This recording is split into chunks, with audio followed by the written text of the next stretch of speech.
तो हेलो दोस्तों, हम इस वीडियो में बात करेंगे भोजपुरी के सुपरस्टार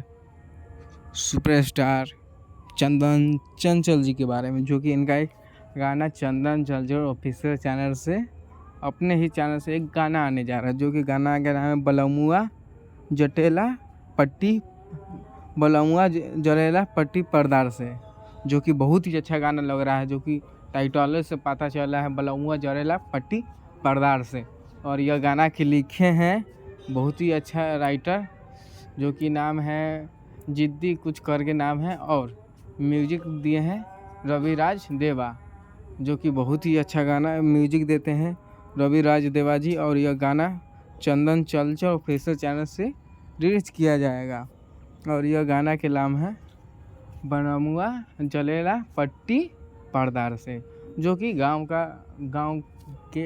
के रहन सहन पर गाना ही गाया गया है। तो दोस्तों, आप लोग क्या सोचते होंगे, कमेंट बॉक्स में इसका राय ज़रूर बताइएगा। और वीडियो को लाइक नहीं किए हैं तो वीडियो को लाइक कर दीजिएगा। चैनल पर नया हो तो चैनल को सब्सक्राइब कीजिएगा, ताकि भोजपुरी की हर अपडेट आप तक पहुंच सके।